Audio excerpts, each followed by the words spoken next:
جس میں سب سے زیادہ جانیں مسلمانوں کی گئی، دہلی کے گلیاروں میں سب سے زیادہ خون مسلمانوں کا بہا، درختوں پر مسلمان علماؤں کو لٹکایا گیا، پھانسی کے پھندوں پر سب سے زیادہ مسلم نوجوانوں کو چڑھایا گیا، جس کی تاریخ آج تک انڈیا گیٹ پر ختم ہے۔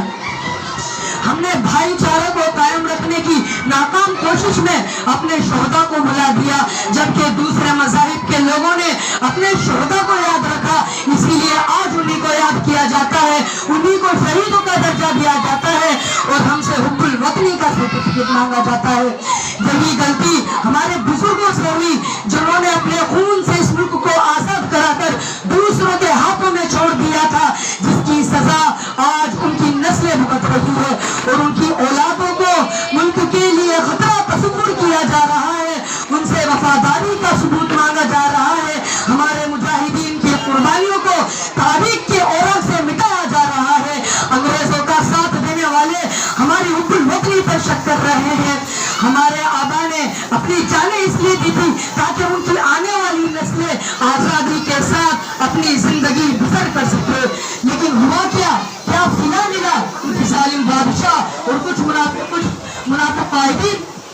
انگریزوں سے تو اس ملک کو آزادی مل گئی، لیکن تنگ نظری اور مذہبی منافقت سے ملک آج تک آزاد نہ ہو سکا۔ انگریزوں کے بعد حکمراں طبقہ نے اس ملک کو اغوا کر لیا اور شروع ہی سے ہی ایک خاص سمت میں اس ملک کو لے جانے کی کوشش کی۔ گاہے بگاہے ایک قوم کے ساتھ اتنی ناانصافی اور ظلم زیادتی ہوتی رہی، ان کے مقدسات کو پامال کر کے ان کے وجود کو چھلنی کیا جاتا رہا، انہیں تعلیمی، سیاسی، اقتصادی گویا کہ تمام شعبہ زندگی میں کمزور کرنے کی کوششیں ہوتی رہی۔ یہ سب شروع سے ہوتا آیا ہے، اگرچہ کچھ دنوں میں اس میں تیزی ضرور آ گئی ہے اور آج اس ملک میں نفرت، عداوت، تعصب و تنگ نظری،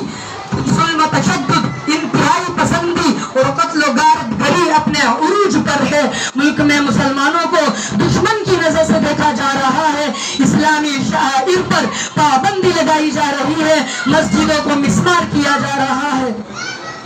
حقیقت یہ ہے کہ ہم آزاد تو ہو گئے، لیکن یہ ملک آج بھی غلامی کا طوق اپنے گلے سے نہیں اتار سکا، کیونکہ آزاد ملک وہ ہوتا ہے جہاں ہر شخص اپنے افکار و خیالات، عقائد و عبادات، میلانات و رجحانات اور تشخصات و شعائر میں مکمل طور پر آزاد ہوتا ہے، اور جہاں کا دستور و آئین ہر شخص کو ایک نگاہ سے دیکھتا ہے۔ یہ تمام چیزیں ہمارے ملک میں مفقود ہو چکی ہے اور دور افرنگی کی طرح پورا ملک چند ہاتھوں میں یرغمال بنا ہوا ہے اور اپنی آزادی کی آخری سانسیں لے رہا ہے۔ ایسی صورتحال میں اپنے آپ سے ایک سوال کیجئے، کیا آج آزاد ہیں ہم؟ ایسے وقت میں جبکہ پورا ملک دو چار لوگوں کے نرگے میں ہے اور لوگوں خصوصاً مسلمانوں کو پھر سے دور افرنگی کی طرح غلام بنانے کی کوشش ہو رہی ہے، ان کو غلام بنانے کی کوشش ہو رہی ہے، ضرورت ہے ایک اور آزادی کی، ضرورت ہے انگریزوں کی طرح ملک کے غداروں سے اس ملک کو بچانے کی، ضرورت ہے ملک کے لیے ذہنیت پیدا کر کے قانون کا راز نافذ کرنے کی، جس کے لیے ضرورت ہے ایک اور آزادی کی۔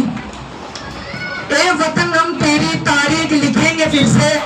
تیری تاریخ دلجوئی کی و دلداری کی، تیری تاریخ اخوت کی رواداری کی، تیری تاریخ اخوت کی رواداری کی، تیری تاریخ محبت کی وفا کی تاریخ، تیری تاریخ اخوت کی رواداری کی۔ وآخر دعوانا ان الحمد للہ رب العالمین۔ السلام